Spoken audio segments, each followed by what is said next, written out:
I stood at the edge of the gathering, the weight of the day pressing down on my shoulders like a leaden blanket.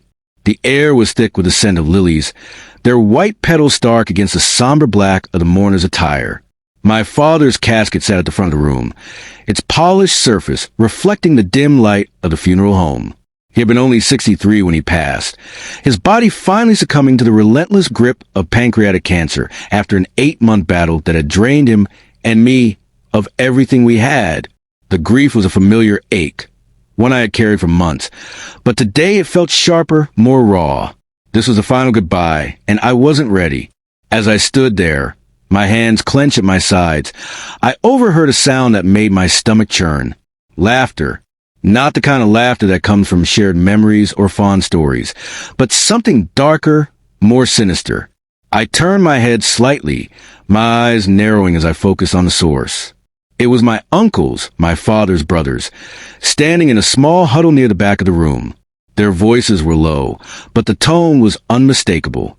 They were plotting something, their words laced with twisted glee that made my skin crawl. I strained to listen, my heart pounding in my chest. He never even suspected, one of them muttered, his voice dripping with satisfaction. By the time he realized what was happening, it was too late. The will's been changed. Everything's ours. The words hit me like a punch to the gut. My uncles, the men who had supposedly been there to support my father during his illness, had been manipulating him. They had taken advantage of his weakened state, his reliance on heavy medication, to sway him into altering his will. The betrayal cut deeper than I could have imagined. My relationship with my father had always been complicated, fraught with misunderstandings and unspoken words. But this was something else entirely. This was a violation of everything he had worked for, everything he had wanted to leave behind. I felt a surge of anger rise within me, hot and uncontrollable, but I forced myself to stay calm. This wasn't the time or the place to confront them. My father's memorial was not going to be marred by a scene, no matter how much they deserved it. I clenched my jaw and turned away, my mind racing. I needed to think, to figure out what to do next. After the funeral, as the last of the mourners drifted away, I found myself alone in my father's house. The silence was oppressive, the weight of his absence pressing down on me from every corner. I wandered through the rooms, my fingers brushing against the familiar surfaces, the worn leather of his favorite armchair, the dusty shelves lined with books he had never gotten around to reading. It felt wrong, being here without him, like the house itself was mourning. It was then that Morin found me. She had been my father's housekeeper for as long as I could remember, a constant presence in our lives. Her face was drawn, her eyes red-rimmed from crying, but there was a determination in her expression that caught my attention. "I need to talk to you," she said, her voice low and urgent. "There's something you need to know." I followed her to the kitchen, where she poured us both a cup of tea.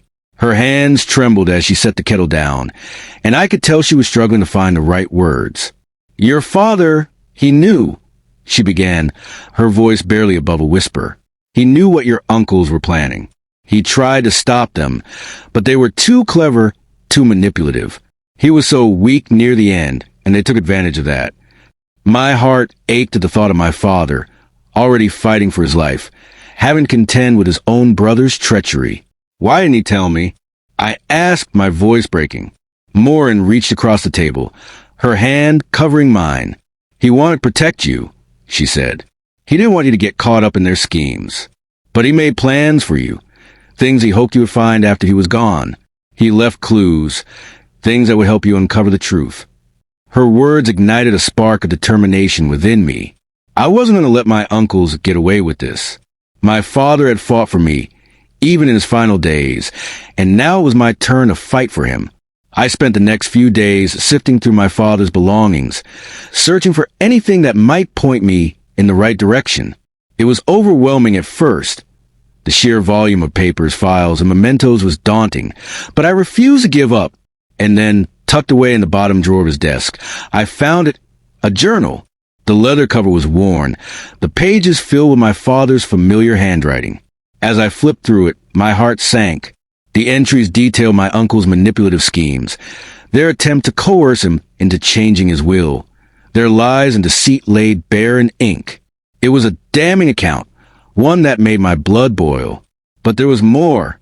Taped to the inside of the back cover was a key, along with a note from my father. "If you're reading this," it said, "then you found the key to the safety deposit box. It's all in there. Be careful and trust no one." My hands shook as I held the key, my mind racing. What could be in the box? What had my father left for me? I knew I had to find out. The next day, I made my way to the bank, the key clutched tightly in my hand. The safety deposit box was smaller than I had expected, but its contents were anything but insignificant. Inside, I found a USB drive in a sealed envelope. My heart pounded as I plugged the drive into my laptop, the screen flickering to life. What I saw made my stomach churn. It was security footage from my father's home, dated just a few weeks before his death. The video showed my uncles standing over him, their voices harsh and demanding as they pressured him to sign a stack of documents. My father looked frail, his face pale and drawn, but there was a fire in his eyes that I recognized. He was fighting back. Even then, the footage was damning, a clear record of their manipulation and coercion. I opened the envelope next, my hands trembling as I unfolded the letter inside. It was from my father, his handwriting shaky but unmistakable. "My dear child," it began, "if you're reading this, then I'm gone. My brothers have tried to take what is rightfully yours. But I want you to know that I never stopped fighting for you. The will they forced me to sign is not the one I intended. The true will, the one that reflects my wishes, is with Frank. He will help you." Frank, my father's business partner, a man I had known my entire life. He had always been a voice of reason, a steady presence in the chaos of our family. If anyone could help me, it was him. I reached out to Frank that same day, and we met at his office. He listened intently as I told him everything, his expression growing darker with each word. When I showed him the footage and the letter, he nodded grimly. "I knew something was off," he said. "Your father told me about their plans, but he didn't want to involve you until it was absolutely necessary. He wanted to protect you." Frank provided me with even more evidence. Emails, documents, and recordings that further exposed my uncle's unethical actions. It was overwhelming, but it was also exactly what I needed. With Frank's help, I began to piece together a case, one that would expose my uncles for the frauds they were. The day of the will reading arrived, and I walked into the lawyer's office with a mix of anxiety and determination.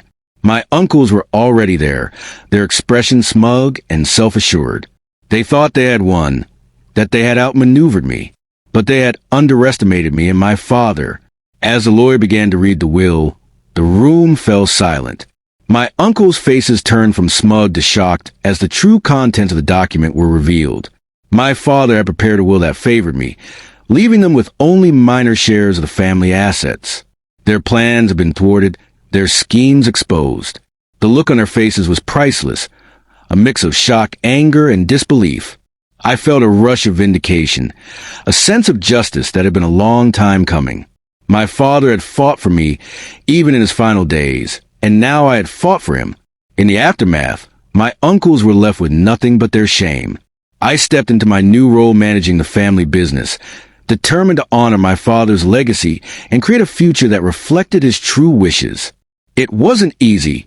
Navigating complexities of family dynamics and the emotional toll of my father's passing was a challenge, but I was determined to see it through. My father had left me more than just an inheritance. He had left me a legacy of strength, resilience, and love, and I was going to make sure it was a legacy worth fighting for.